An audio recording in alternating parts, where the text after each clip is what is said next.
or 800-348-1007. Okay, so being called an audio hate crime by Ohio Quilter Magazine wasn't our proudest moment. The Alan Cox Show.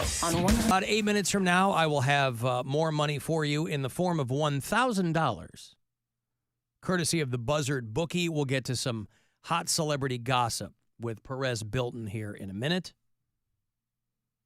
Mary is, as they say, waiting with bated breath. Mm-hmm. One more thing, unfortunately, that Sue's dad can't enjoy. But there it is. Your Cavaliers head to Orlando for games 3 and 4 against the Magic. Cavs are killing it. That series 2-0. There is not yet a 1-1 series in the playoffs. Talked about this a little earlier. Knicks won the first 2 against Philly. Denver 2-0 over LeBron and the Lakers. LeBron's getting pretty salty. He's screaming at refs. He wants to out the one sports journalist who didn't vote for him, right? He would have been unanimous for like player of the year or something. One guy didn't vote for him, and he wants to out that guy because he thinks that he should have got whatever that accolade was. And Cavs 2-0 over the Magic. Celtics are playing the Heat. Timberwolves are playing the Suns tonight. See how those play out. Chicago Bulls, my team, just watching at home.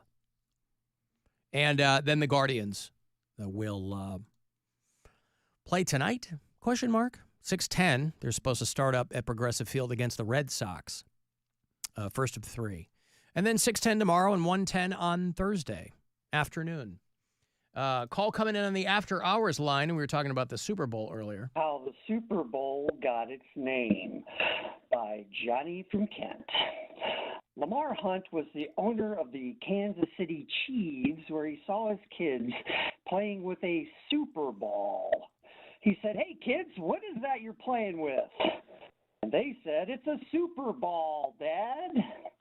And Lamar Hunt thought about it, and he goes, I think we're going to name the NFL championship game the Super Bowl. Thank you.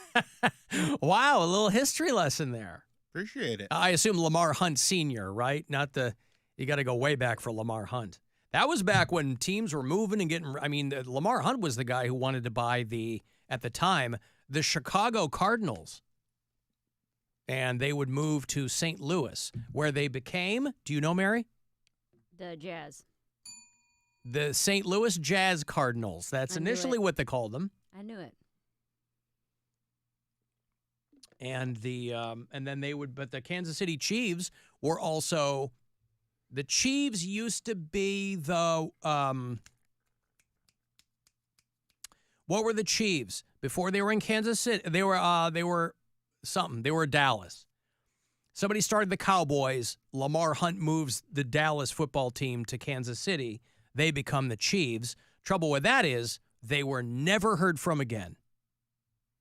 Kansas City Chiefs completely fell off the map. Good luck. Alan, see me after the show. I'm sorry? See me after the show. Good luck trying to get any information on that team. But, okay. So my favorite part of that story is the guy's kids are playing in the yard, and he goes, "Hey, what are you playing with?" I think I'm a pretty attentive parent. I don't know if I ever once asked my children what they were playing with. A, I would know what it was because I bought it for them. Hey, what are you kids playing with? That sounds like a legend rather than the truth. And the kid said, "A Super Bowl, Dad." Well, I should rename the championship game the Super Bowl. Why not call it Super Bowl? Well, I guess that was already trademarked. Trademarked by the ball. Yeah. The bouncy ball. Why not call it the Super Football Game? I mean, that rolls right off the tongue. We could be talking about who should get to play the Super Football Game halftime show. Weird Al is the one and only answer to that question. Well, I don't know what to tell you. Also, my favorite headline today in the Plain Dealer was, let me find it here. Would a new stadium increase Browns ticket prices? Yeah. That's the headline. History says it's likely. Oh, does it? History and everything that everyone ever has known about how sports, teams, and business work. Would a new stadium increase Browns ticket? No, they'd keep them just the same. They raised the prices anyway without fixing up the stadium. We should already be getting in for free for the money that they want people to put into these stadiums. You want to talk about a sweet deal, boy. Hey, we'd like billions of dollars in taxpayer money, and then we're going to charge you to go to the game. Cool. No wonder people are such diehard fans. You know, the Haslams are dangling this thing out in Brook Park because the team's getting to the end of its lease there at Brown Stadium. And so whether or not this is a negotiating ploy, it sounds like it's a little bit more than that, but who knows? But I love that because they got to write something. So they go, oh, let's see. Would prices go up with a new stadium? Well, we checked history. We Googled history, and history says it's pretty likely. Let me give you this money. It is $1,000. You get these keywords about 30 past every day, about 13 of them every day. Second to last chance here today to grab this money. Somebody wins every single time. There's no reason it can't be you, so good luck from the Buzzard Bookie. This is your chance to bet with the Buzzard Bookie and win $1,000 now. Enter this nationwide keyword at WMMS.com. Bills. That's Bills. Enter it now at WMMS.com.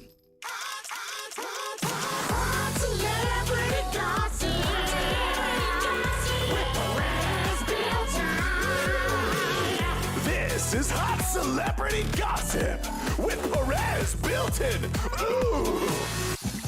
Oh, how are my goss guzzlers doing today? I got some hot, frothy goss for you. I'm going to spit it right in your mouth. Oh, God. All right, start things off. Last Tuesday, he couldn't do that, Mary. Last Tuesday, his hands were tied. Yep. Gotta make up for it. So, close your eyes and listen up. Here comes some goss. Kim Kardashian was on Jimmy Kimmel last night, and Jimmy asked her about some things to confirm whether they are true or not, and turns out Kim does some strange things, like she blow dries her jewelry to warm it up so it doesn't, because she doesn't want cold metal on her skin. She sleeps with her eyes open, and she does not have 6 toes on 1 foot, and we have this clip as well. You have someone take the Starbucks sleeve off your coffee because you hate the sound of cardboard. And yes, that's true, and I hate the feeling. Is that is the that somebody's sound. only job? Is that it's like there one guy who does that, or a woman? I don't want to, Whoever I'm with, I just can't see it being done, or I can't hear it, and I can't feel it. And according to inside sources, Inside Sources. this is for you, Kim. This is for you. You like that? She listening to this? Yeah, probably. Yes. Celebrity gossip. She's a celebrity. Oh, yeah. Faux shiz, faux shiz. I kind of hate that now, too. I get it, Kim. All right, next up. David Beckham is suing Mark Wahlberg. The two had agreed to work together with Mark Wahlberg's company, his fitness company, F45. Apparently, Beckham was promised $10 million to do social media posts, but then never got paid. And according to inside sources... Inside Sources. David Beckham, we have audio of David Beckham complaining about not getting paid by Mark Wahlberg. Alan? I'm David Beckham. Where's my money? I was supposed to get $10 million. That's a lot of quid. They told me not going to give them more. The Funky Bunch will... All right. Yeah. Inside Sources. Pretty good stuff right there. Yeah, that's good stuff. Yeah. And then, Oh, yeah. Faux shiz, faux shiz. And then finally, Erin Elwood is daughter of Craig Elwood, and she's defending Chris Pratt and Kat Schwarzenegger. They've decided to tear down one of her father's iconic houses. He's a architect, and he's designed a ton of beautiful homes in the Hollywood Hills. But Aaron said it wasn't the best representation of his work, and the Pratt niggers have every right to start from scratch. And according to inside sources, Chris Pratt said he needs a home to specifically store all the awards he's won for acting, and the trophy case in the old house was just way too big. Oh yeah, faux shiz, faux shiz.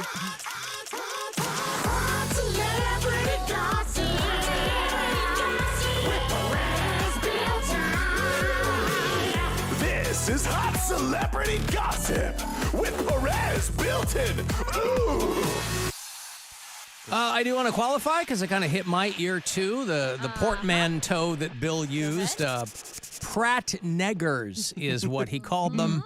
Pratt niggers. The Pratt yes, Chris Pratt and Catherine Schwarzenegger. Yeah, just put their two names together. The Pratt neggers is what he called them. That's a really common thing to do with celebrities. What are you talking about? Why? I just really wanted to make that clear. Mm-hmm. Well, you really do have inside sources. I've never heard her called Cat Schwarzenegger before. Yeah. I always see her referred to as Catherine, but you've got that.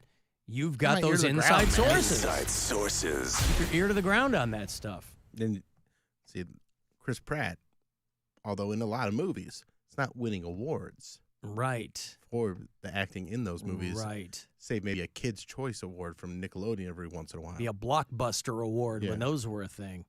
God, that Kim Kardashian is so goddamn hot. So hot. Yeah, that's like her whole thing. Dude. I don't care. Well, there's a lot of women where like that's their thing, but sometimes you'll see. She was like the first. Sometimes, she was the first hot girl ever. Yeah, you're right. You didn't know that? She just keeps finding new ways to get hotter. She's on Kimmel. She's plugging her bras with the nipples in them. And he's ready to go all in on making jokes. And she goes, well, it's for cancer survivors who, had, and he goes, oh, well, I can't do what I was going to do then. But you didn't see that one coming. You want to talk about a curveball halfway through an interview. Right. Yeah, this is these nipple bras I'm selling, I mean, obviously you have to give it some kind of altruistic angle. Otherwise, we know why you're selling them really for most girls. But it's nice, but good grief, is she hot. And she's getting to be a pretty good actress. If anybody's watching that American Horror Story that she's in.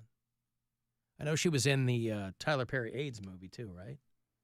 Yeah. But, she's pretty good on that American Horror Story. Still need to watch that AIDS movie. Never got around to it. And, well, she's in it. And not so great then, but, maybe she took some Stella Adler courses. I don't know. If my ex was Kanye, I'd sleep with my eyes open, too. Yeah, I mean, that's...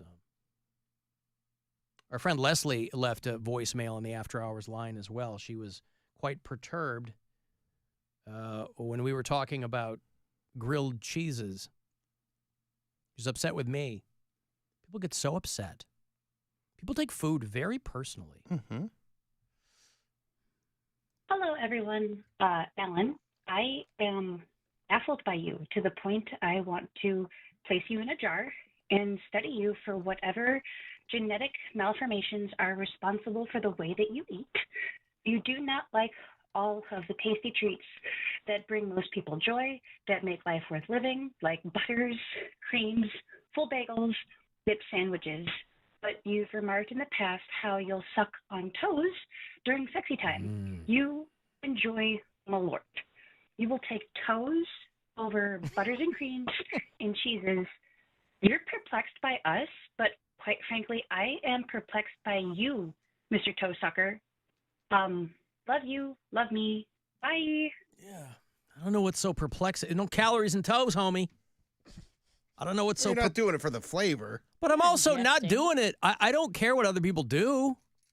I am as perplexed as other people are. I mean, that's the beauty of it, is everybody's sharing their culinary likes and dislikes and their information, and there's nothing wrong with that. What's so perplexing? Why do I have to have I mean, Leslie's a scientist, too, so I take her at her word when she wants to put me in a jar. So obviously I'm going to tread lightly because I don't want to get on her bad side. But why does it have to be a genetic malformation, to use your words, that I don't like a lot of foods that other people like? She's actually being nice in saying that. She's like, hey, man, there's got to be something wrong with you because nobody chooses to be this way. She's giving you an out and saying one of your chromosomes didn't match up. Right, but and why? It's not your fault. But why am I not, even though I might be in a minority, just because a lot of people do something doesn't mean it's, normal. It would be normal, but why do You're I in have the vast to, minority. Why am I the weird one? Maybe everybody else has the genetic malformation, and I'm the one over here not eating butters and creams and gravies and, mayo and dipping my sandwich in Italian dressing. I did that today. I'm not telling people, I didn't tell you yesterday that was wrong. I'm curious about how other people eat. I'm just very disciplined about how I eat. Trust me, I told my daughter, she was asking me, what's your favorite food? I go, if I had my way, I would eat pizza and tacos all day, every day. Everybody would. Well, okay. So I'm with everybody. That's right. I told her, I go, those are, because my daughter doesn't like pizza. We just recently got her into tacos. She has a hard time at a kid's birthday party because she doesn't like pizza or cake. So, but I'm like, yeah, that's most people would pick either pizza or tacos or both. So I'm not that weird. It's just I can't do that. That's why I said, we were talking about it last week. I said, I'm so fascinated and envious of people who eat whatever they want. Damn the torpedoes. They go, I want that, so I'm going to eat it. There's a million things I want, but I'm not going to eat them. Listen, so I don't. Nobody's saying that you have to. She's implying that I have a genetic malformation. There's She'd something just like to wrong find out if you do. at a genetic. She wants to put me in a jar and study me. And as a scientist, she'd probably do a really good job of it. Yeah. I wouldn't mind being. I had a bod pod sesh this morning. I got a whole bunch of metrics on myself. So, yeah, but I've never thought of it. Of course, I'm constantly told my whole adult life that I'm weird and I don't eat like other people, but I know that. Trust me, I know. I see how people eat. And God bless them. But none of those people look happy. Boy, they don't look happy. You don't look happy. Not because of my diet, though. It's got nothing to do with how I eat. But they might not I'm just not a smiley guy. Maybe they're not happy because of other things in their life. And the diet is the one thing that gets them a little bit of joy. I guess It so. gets some happiness out of Yeah, it. for that 20 minutes a day, they're really happy. Not if you're us. Hours on hours. Alan, if everybody else has the malformation, then it's not a malformation. It's the baseline. All right, you know what I'm saying. Don't try to nerd me here. Anyway, Leslie, thank you. Always like to hear from people, both professionally skilled and otherwise. I got a break again here. If you want to send me a text for anything, 35192. You can watch live at alancoxshow.com if you're inclined and listen everywhere on the